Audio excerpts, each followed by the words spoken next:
पर्वत की एक नई परिभाषा जिससे देश में मचा हाहाकार। इस बार बात हमारी आन बान और शान की है। इस 100 मीटर के नीचे जो भी श्रृंखलाएं होंगी वो अरावली का हिस्सा नहीं होंगी। अरावली अपने 90% भूभाग को खो चुका होगा। लोग आंदोलित हो उठे हैं। एक जो ये अरावली श्रृंखला है आपके सामने है कि जो मरुस्थल होता है वो हवा के कांटेक्ट में आके ऊपर उड़ता है, लेकिन ऊपर उड़ता है तो इसको पर्वत रोक लेता है। अगर ये पर्वत न हो तो मरुस्थल का विस्तार पूरे दिल्ली, पूरे उत्तर भारत के क्षेत्र में घेर चुका होगा। ग्राउंड वाटर हार्वेस्टिंग है, इसको मजबूत बनाता है कि बहुत सारे नदियों का सोर्स है। पर्यटन पूरी तरीके से चौपट हो चुका होगा।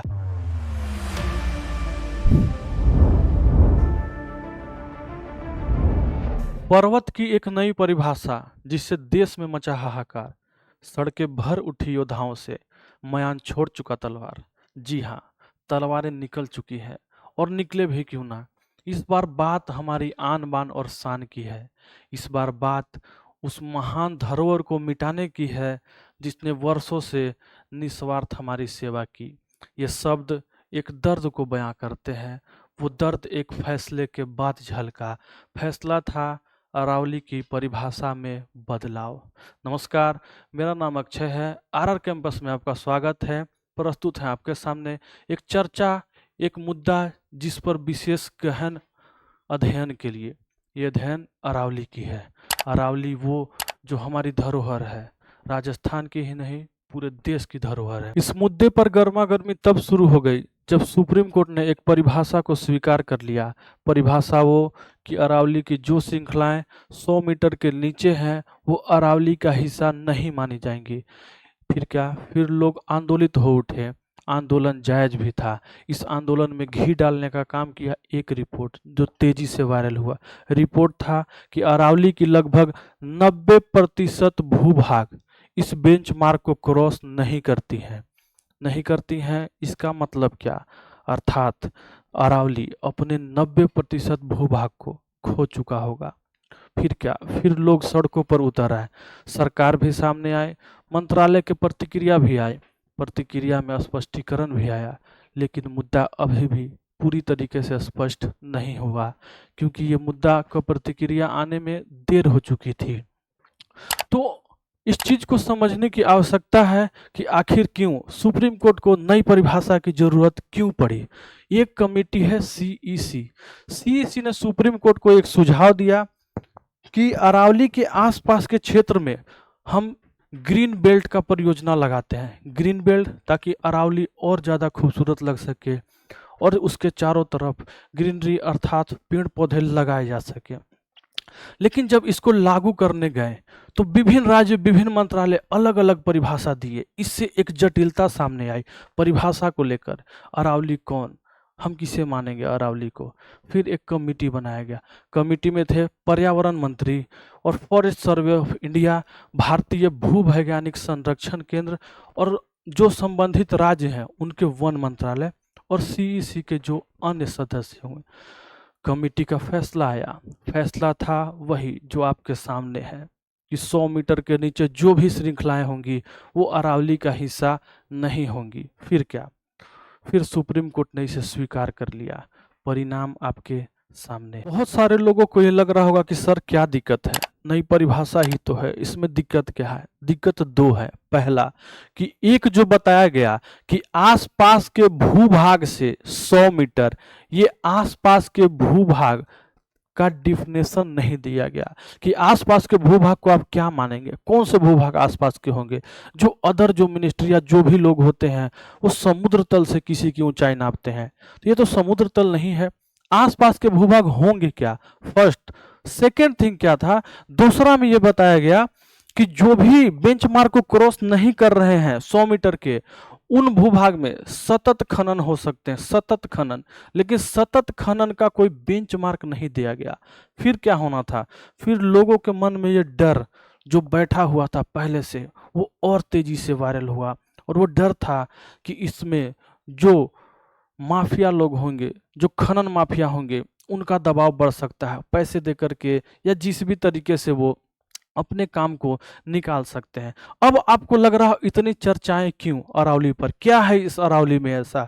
तो सबसे पहले इसके लोकेशन को देखते हैं, अरावली है कहाँ, फिर इसकी महत्ता को एक एक करके समझते हैं और एक कैसे न सिर्फ राजस्थान को बल्कि पूरे देश के ही ज्योग्राफी को प्रभावित कर देगा, एक एक करके समझते हैं।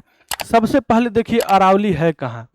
अरावली का जो विस्तार है, ये अरावली का विस्तार गुजरात, हरियाणा, राजस्थान, दिल्ली, इन कुछ क्षेत्रों में अरावली का विस्तार है। तो फिर इसको हट जाने से क्या होगा? अब अरावली की ऐसी कौन सी महत्ता है, एक एक करके हम लोग समझेंगे। सबसे पहले देखते हैं, एक जो ये अरावली श्रृंखला है आपके सामने है, इस अरावली श्रृंखला को देखिए। इस तरफ का जो क्षेत्र है ये है मरुस्थल, इस तरफ का क्षेत्र है मरुस्थल, और इस तरफ का जो क्षेत्र होगा जो पर्वत का हिस्सा है ये है ग्रीन हिस्सा। यहाँ पर कृषि भी है, यहाँ पर पानी भी, यहाँ हर चीज है, और इस तरफ का है मरुस्थल। अब क्या होता है, अब देखिए जो यहाँ देखिए कि जो मरुस्थल होता है वो हवा के कांटेक्ट में आके ऊपर उड़ता है, लेकिन ऊपर उड़ता है तो इसको पर्वत रोक लेता है और इसका विस्तार होने से बचाता है। तो मरुस्थल के विस्तार में बहुत इंपॉर्टेंट रोल निभाता है कि इसको रोकता है कि आगे नहीं फैलना है। अगर ये पर्वत न हो तो मरुस्थल का विस्तार पूरे दिल्ली, पूरे उत्तर भारत के क्षेत्र में घेर चुका होगा।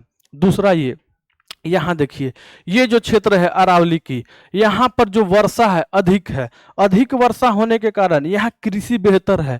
तो जो कृषि ही है यही राजस्थान का फेफड़ा बना हुआ है। यहाँ से देख लीजिए, ये वाला जो क्षेत्र है ये तो मरुस्थल है, यहाँ तो कुछ नहीं, लगभग कुछ नहीं, नगण्य होते हैं, लेकिन जो जो कृषि वाला क्षेत्र है यही पर्वत का क्षेत्र है। फिर आगे यहाँ से हम लोग समझते हैं, ये एक तो ये चीज हो चुका। दूसरा ये कि जो भी पर्वत होते हैं उन पर बहुत सारे पेड़ पौधे और ग्रीन जो भी होते हैं, वेजिटेशन होते हैं, वनस्पति होते हैं। तो वनस्पति क्या करते हैं, जब वर्षा होती है तो वर्षा होती है तो देखिए जब पौधे से वर्षा टकराती है तो यहाँ पर वर्षा जब टकराएगी तो यहाँ से इवापोरेट होकर के पानी कुछ ऊपर जाएगा जो कि वर्षा बनेगा, और बाकी पानी रिस रिस कर ग्राउंड वाटर में जाएगा। रिस रिस कर अगर ग्राउंड वाटर में जा रहा है तो जो मरुभूमि का क्षेत्र है, जो अलग क्षेत्र है, वहां पर यहीं से तो पानी ट्रांसफर होता है ग्राउंड वाटर के थ्रू ही। तो उसके बाद देखते हैं हम लोग कि एक जो जो पर्वत होता है, तो पर्वत के दोनों तरफ से जब वर्षा होती है तो नदियां निकलती है। क्यों? क्योंकि यहां से जो पानी निकल रहा है, वर्षा जो हो रही है, ये वर्षा एकत्रित होती है बीच के गड्ढे में, और जब ये एकत्रित होगी तो फिर छोटी छोटी नदियां निकलेगी।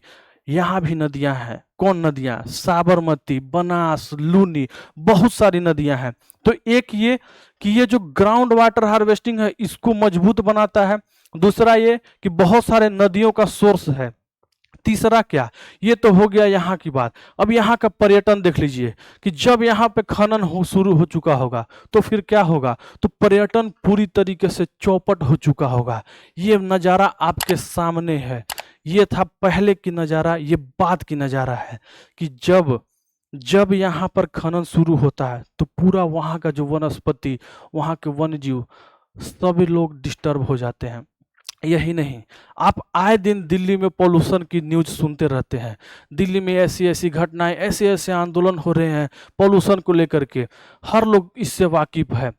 तो पॉल्यूशन में भी, पॉल्यूशन को रोकने में अरावली की बहुत बड़ी भूमिका है। आइए समझते हैं कैसे भूमिका है। देख लीजिए, यहाँ पर अरावली हिल है, यहाँ पर है डेजर्ट। अगर ये अरावली हिल ना हो तो जब हवाओं के कांटेक्ट में आकर के जो डेजर्ट का धूल, मिट्टी, कण होता है ऊपर उठता है, जब ऊपर उठेगा तो पर्वत से टकराकर इस छोर पर ही रुक जाएगा। लेकिन जब ये पर्वत नहीं होगा तो ये क्रॉस करके पूरा जो दिल्ली का हिस्सा होगा, पूरा जो उत्तरी भारत का हिस्सा होगा, उधर फैल जाएगा। तो मरुस्थल का विस्तार हो जाएगा और दिल्ली की हवाएं और भी पॉल्यूटेड हो जाएंगी, अभी से कई गुना ज़्यादा। तो दिल्ली के एक रक्षा कवच के रूप में है। कहा जाता है कि जो अरावली है वो बैकबोन है राजस्थान का। बैकबोन क्यों है, आप इसकी महत्ता को देख रहे हैं, समझ रहे हैं, यहाँ देख रहे हैं। दूसरा बात, तो सर क्या क्या दिक्कत है अगर यहाँ से पत्थर को उठा लिया जाए और उससे घर बन जाए, तो पत्थर तो कोई खा नहीं रहा है, यहाँ से उठकर यहाँ यूज हो रहा है। दिक्कत ये है, दिक्कत वो है कि यहाँ की जो वनस्पति है, क्या आप अपने घरों में वो वनस्पति लगाएंगे? यहाँ जो जानवर रहते हैं, एक कुत्ता के अलावा आप अपने घर में कितने जानवर को पाल लीजिएगा? यहाँ सुव्यवस्थित जो इकोलॉजी है, इन्वायरमेंट है, पारिस्थितिकी तंत्र है, ये कितना आप बना लीजिएगा? नहीं बना पाएगा। इसके आगे मुद्दा अभी और है, आगे देखते हैं। देख लीजिए, ये जो पंजाब का क्षेत्र है, यहाँ पर पंजाब का क्षेत्र देखिए, ये पंजाब प्लेन है और इधर कहीं दिल्ली है। तो जब ये पंजाब के तरफ में जो स्टबल बर्निंग होता है, जो पराली जलता है, पराली जलने की न्यूज आप लोग हर दिन हर हफ्ते सुनते होंगे कि पंजाब में पराली जलने के बाद दिल्ली में पोल्यूशन AQI स्तर बहुत हाई पहुंचा। तो ये जब पराली जलेगा तो ये पर्वत से टकरा करके इसके जो स्मोक होंगे, पोल्यूशन होंगे, वो रुक जाएंगे। जो वनस्पति होंगे, जो पेड़ होंगे, पौधे होंगे, उनमें छोटे छोटे स्पोर्स होते हैं, वो स्पोर्स कैच कर लेते हैं उस चीज को और प्योर ऑक्सीजन को आगे भेजते हैं। तो ये दिल्ली को बचा रहा है। उसी प्रकार, ठीक है सर, बात हो गया ये राजस्थान की, हमारे इम्पोर्टेंस की, जानवरों की क्या? जानवर कहाँ जाएंगे जब माइनिंग शुरू होगा? तो फिर क्या होगा? ये जानवर कहाँ जाएंगे? नज़ारा आपके सामने है, ये लोग इधर उधर भटकेंगे। फिर जो होगा, मानव और जानवर के बीच में एक कन्फ्लिक्ट होगा। आए दिन अभी भी घटनाएं होती है, लेकिन जब उनका आवास ही छीन लीजिएगा तो ये घटनाएं और तेजी से होंगी, बहुत तेजी से विस्तार होंगी। तो ह्यूमन और एनिमल के बीच में कॉन्फ्लिक्ट बढ़ जाएगा। और आगे का क्या? ये देखिए, हम लोग एक पेड़ माँ के नाम लगाते लगाते देश के नाम न जाने कितने पेड़ काट गए, हमें अंदाजा भी नहीं है। बिहार में देख लीजिए, बिहार में ही अभी कितने पेड़ कट रहे हैं उसकी चर्चा। यहाँ देख लीजिए, एक बार पेड़ लगाते लगाते न जाने कितने पेड़ हमने काट दिए विकास के नाम पर। ये तो हमारी माँ भी नहीं चाहती। तो दोस्तों, आप अरावली को देख चुके हैं, इसकी महत्ता को भी समझ चुके हैं। अरावली आज की नहीं है, अरावली मानव की प्रजाति शुरू होने से पहले की है। अरावली हिमालय से भी पहले की है। अरावली हमारे देश की सबसे पुरातन पहाड़ों में से एक है। वो पर्वत एक ऐसा पर्वत जो वर्षों से निस्वार्थ हमारी सेवा में लगा रहा, लेकिन लगता है अरावली भी अब कलयुग को पार नहीं कर पाएगा। कहा जाता है कि कलयुग ही घोर घृणा का युग है। इस घृणा की मार अरावली भी झेल चुकी है और झेल रही है। पहले भी अरावली का खनन इतना दर्द भरा रहा है कि आप जब वहाँ जाएंगे तो आपको दिखेगा कि पर्वत उस स्वरूप में नहीं रहा जिस स्वरूप में था। कारण उसका समय नहीं, इकोलॉजी नहीं, कारण है मानव। मानव ने उल्टा सीधा इतना खनन किया उस पे कि अब उसकी अस्तित्व ही संकट में आ गई है। ज़रूरत है हमें और आपको मिल करके सरकार से सवाल पूछने की।